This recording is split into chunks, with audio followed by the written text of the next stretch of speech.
telah memberikan kita kesempatan untuk kembali menghirup udara segar di pagi hari ini, dan yang telah memberi kita kesempatan dan kelembutan hati untuk dapat berjalan ke Masjid Qiblatain ini.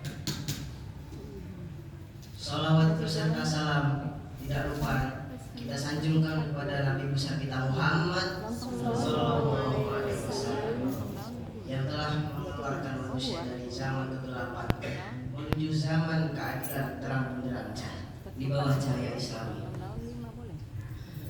Mari kita bersolawat sejenak. Sallallahu ala Muhammad,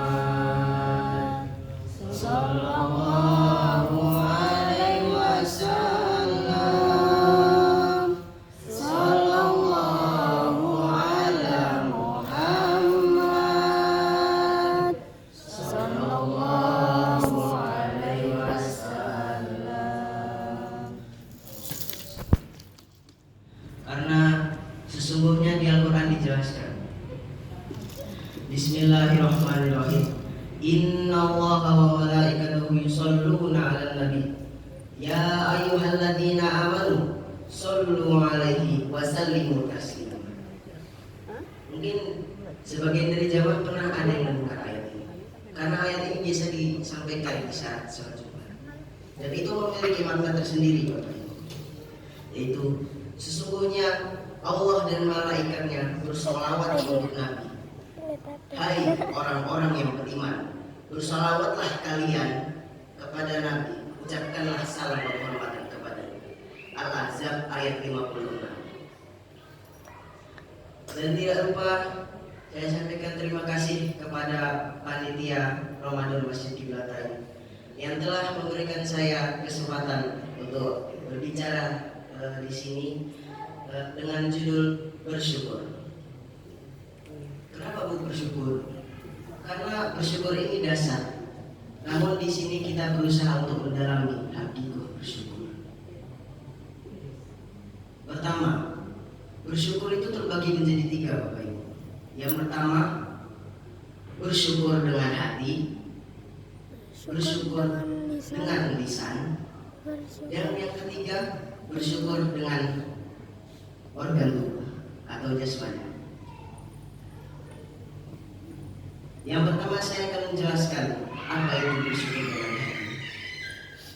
Tentu saja bersyukur dengan hati ini ialah menyatakan rasa syukur kepada diri kita sendiri, menyatakan rasa syukur kepada Allah Subhanahu wa Ta'ala bahwa kita sebenarnya hanyalah makhluk ciptaannya, dan segala sesuatu, segala perkara yang ada di dunia ini itu kehendak Allah Subhanahu wa Ta'ala. Dan jika Allah Subhanahu wa Ta'ala tidak berkehendak, maka tidak akan terjadi suatu kehendak itu.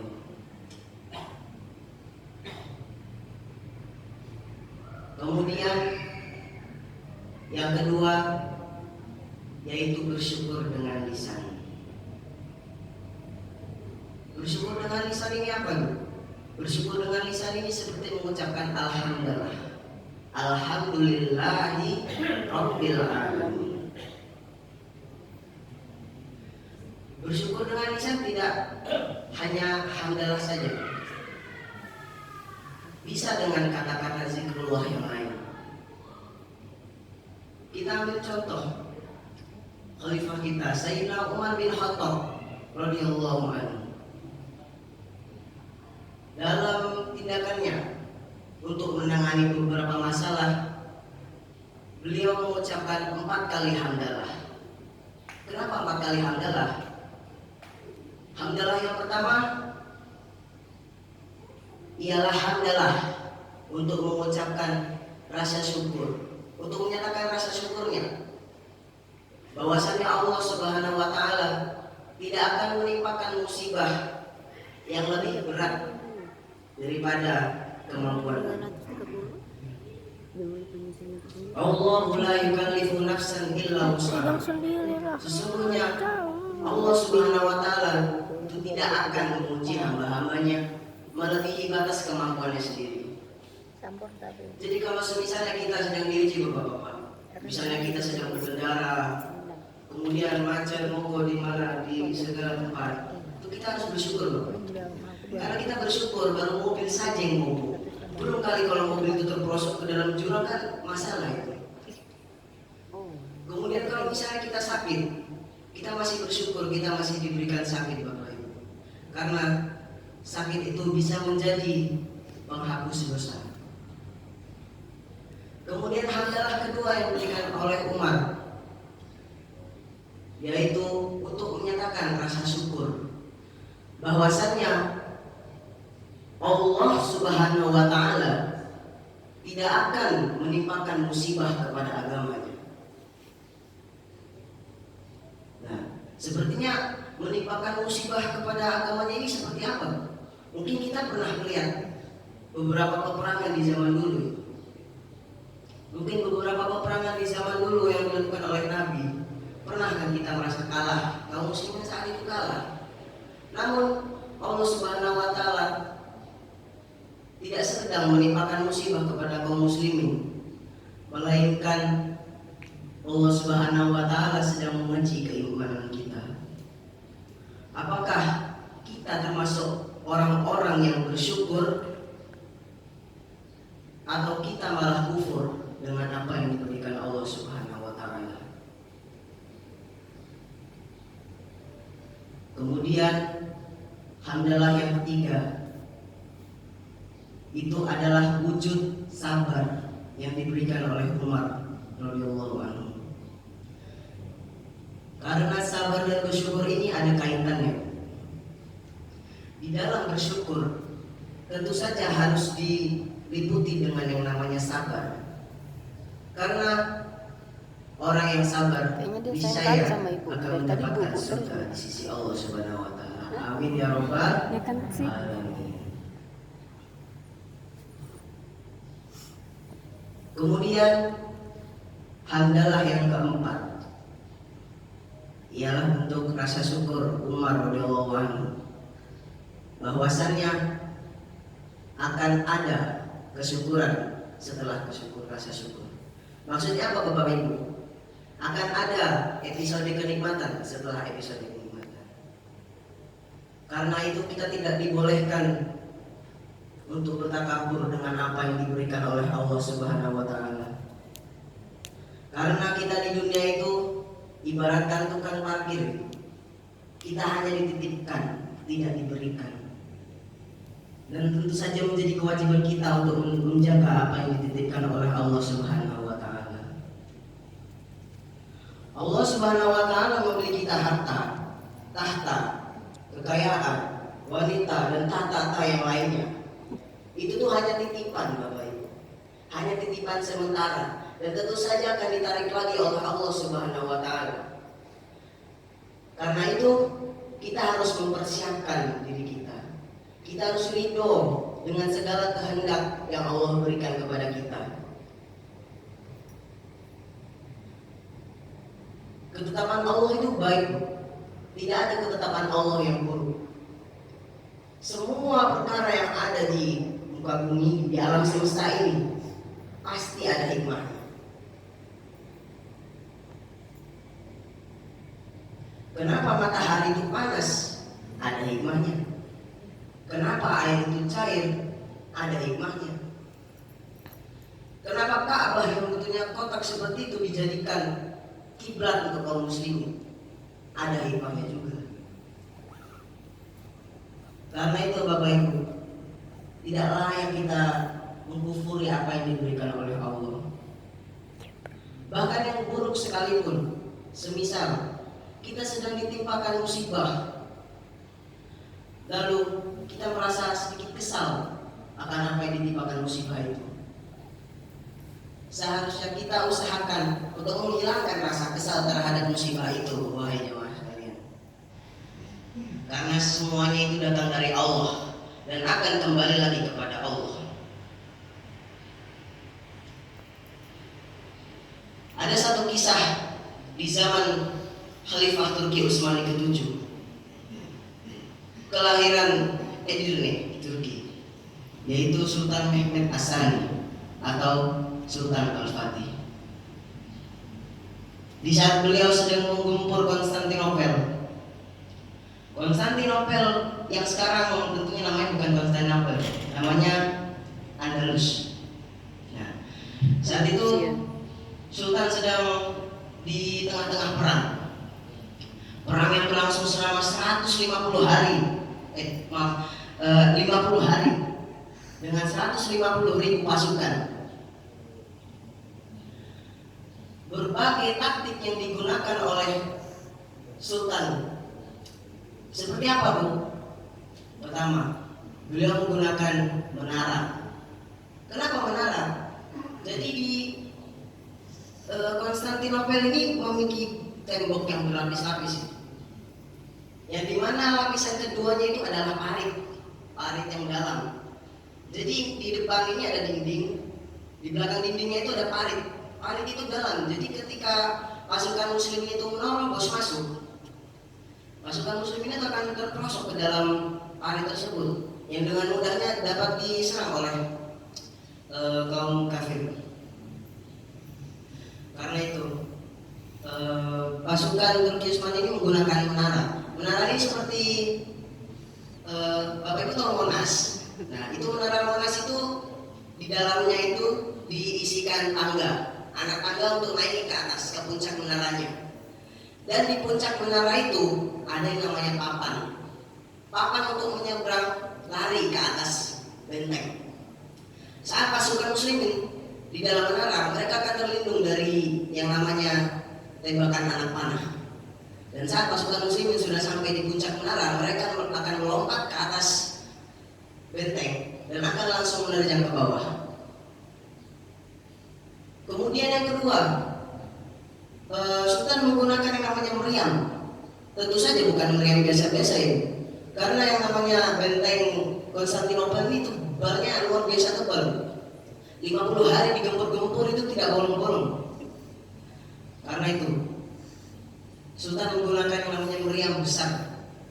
Ketika diluas lebar meriamnya ini memiliki diameter yang cukup luas. Bayangkan saja dari pilar masjid ini. Pilar masjid ini baru lubang tempat keluar pelurunya ini. Nah, jadi meriamnya itu ditembak-tembakkan ke bentengnya tersebut sampai berlubang. Namun setelah 50 hari, kenapa tidak berlubang? Sebenarnya sudah berlubang. Hanya saja kaum kafir yang menjaga Konstantinopel ini, mereka menambalnya segera setelah dilubangi. Ada dua jalur masuk ke benteng Konstantinopel. Yang pertama ialah bagian depan, yaitu jalur utama yang memiliki benteng yang berlapis-lapis. Jalur kedua ialah jalur laut. Di jalur laut ini ada yang namanya tanduk emas. Di tanduk emas ini seperti selat yang menuju ke benteng. Jadi di laut ini ada benteng. Ini laut, selat. Di ujung selatnya itu ada benteng masuk ke Konstantinopel. Hanya saja bentengnya ini tipis. Nah, kenapa tidak masuk dari situ? Sudah dicoba. Hanya saja di yang namanya tanduk emas ini, di bawah selatnya itu ada yang namanya rantai yang besar. Kalau di buku sejarah saya itu namanya Al-Qarnu al-Zahabi, tanduk emas. Nah, di bawah itu ada rantai besar. Jadi kalau ada kapal yang berusaha menyeberang ke situ, akan segera ditarik oleh rantai tersebut dan akan pecah kapalnya. Makanya sangat sulit melewati situ. Bisa menjabarkan sesuatu detail. Kasihan melihat pasukan itu. Sudah 50 hari digempur-gempur, tetapi kemenangan tak kunjung datang.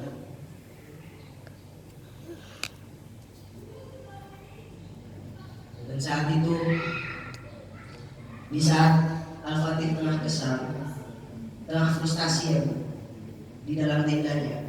Saat itu maghrib menjelang isya. Kemudian Al-Fatih kala itu sedang bernaung di dalam tendanya.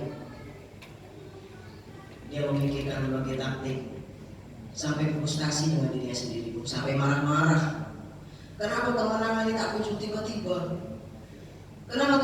pun tiba.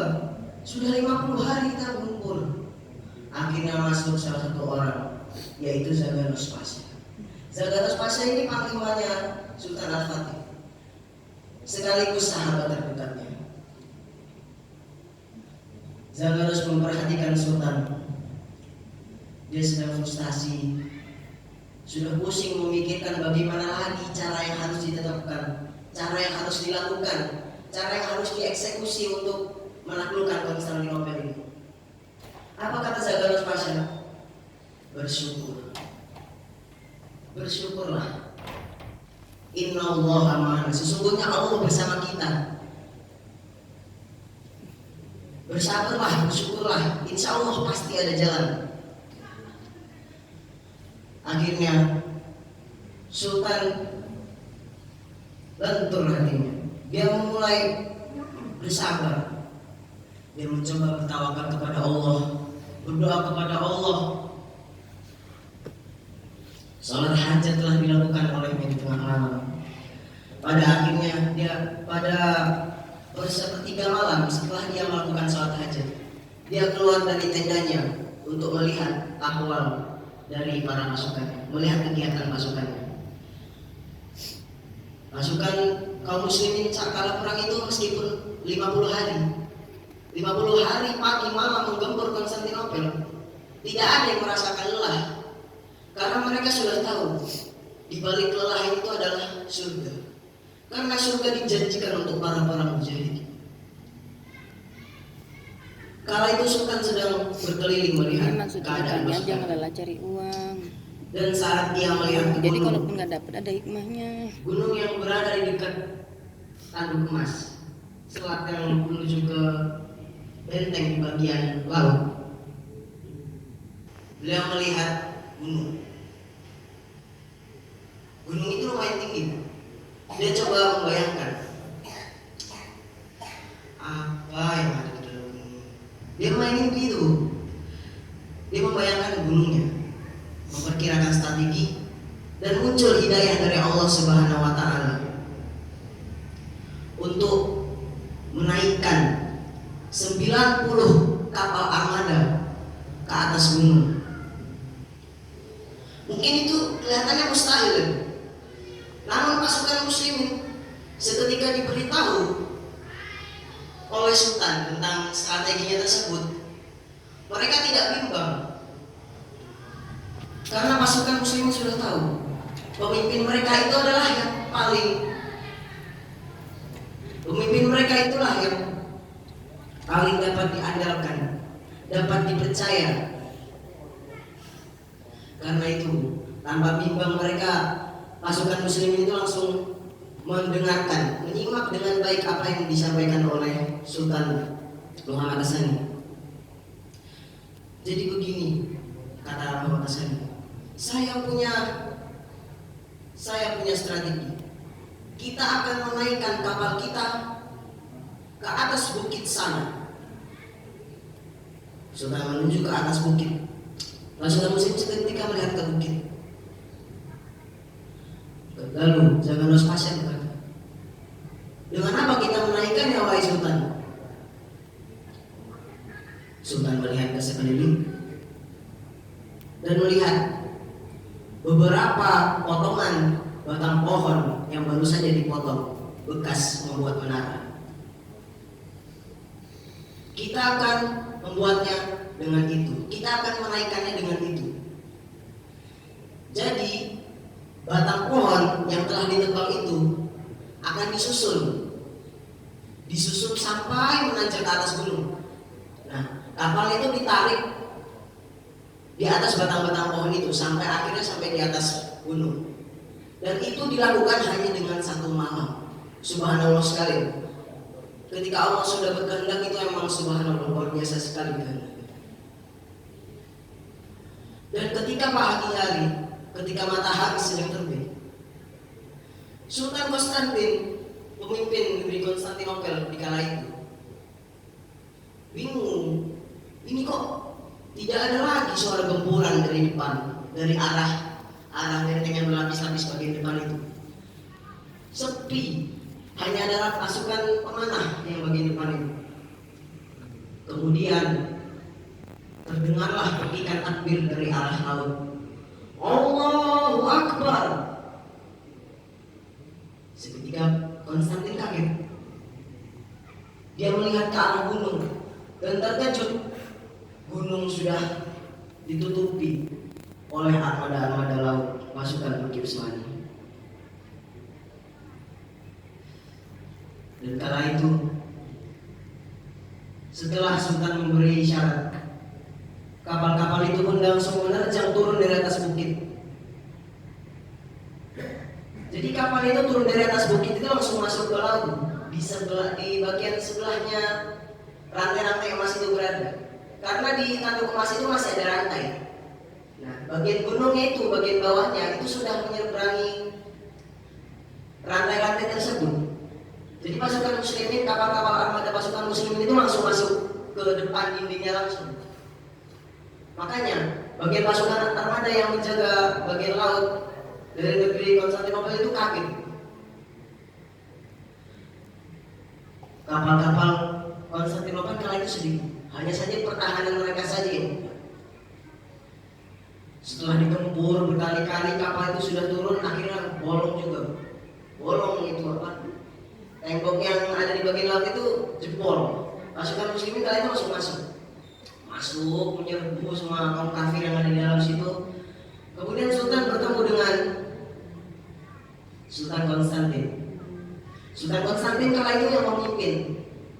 Kala itu Konstantinopel sedang melarat kemiskinan. Kenapa? Karena sekitar Konstantinopel itu sebelumnya termasuk kaum kafir semua. Kerajaan-kerajaan yang menganut Kristen Ortodoks dan Kristen Protestan.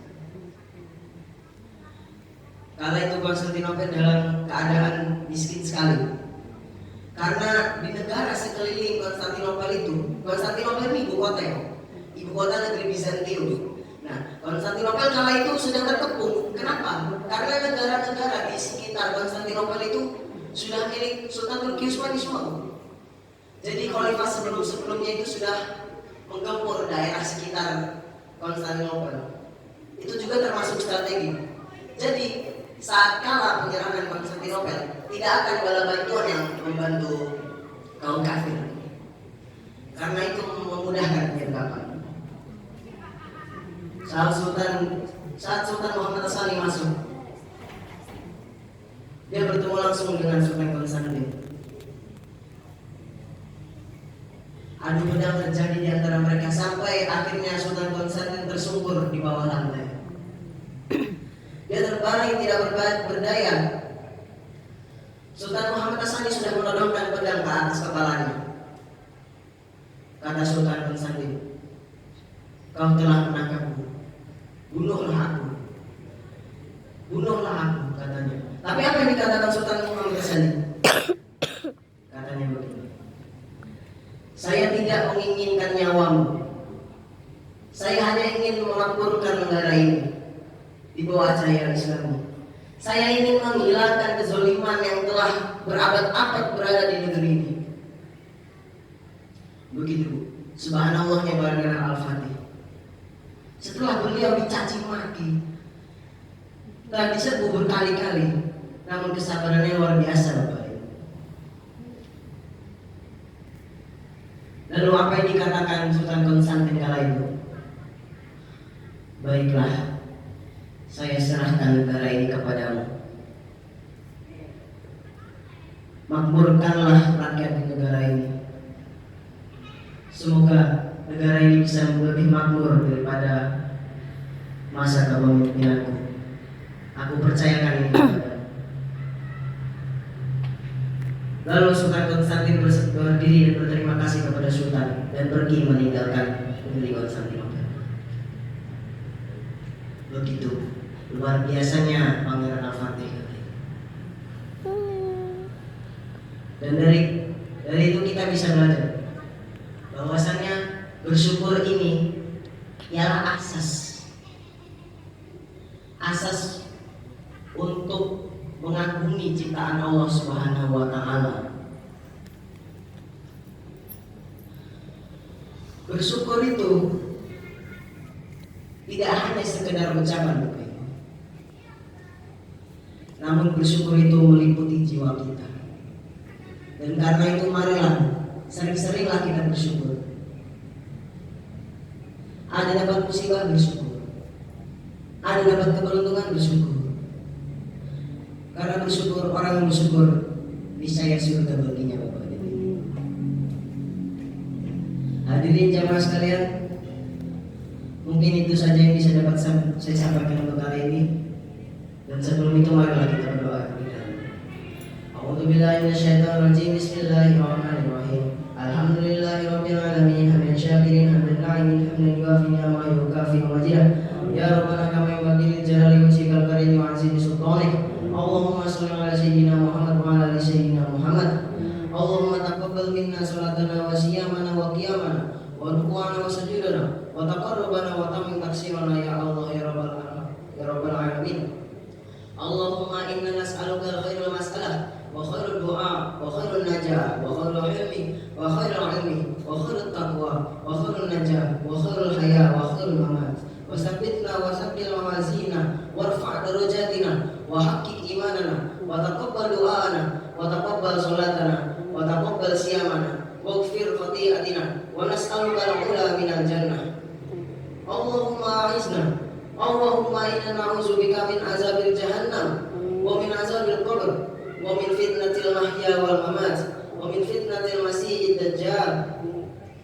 Allahumma aqsim lana min khasyatika ma tahulu bihi bainana wa baina ma'syiatik, min ta'atika ma tuballighuna bihi jannatak, wa min al-yaqini ma tuballighu alayhi masna'id dunya, wa matti'na bi asma'ina wa absarina wa quwwatina abadan ma ahyaytana, waj'al kullu warithan minna wa la taj'al ad-dunya akbara hammina, innaka ni'mal mawla wa ni'man nasir.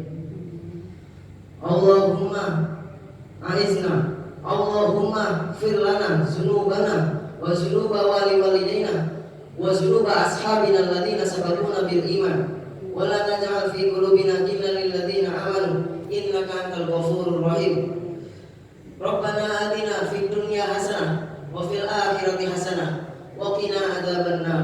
Subhana rabbika rabbil izzati amma yasifun. Wassalamun ala mursalin walhamdulillahi rabbil alamin.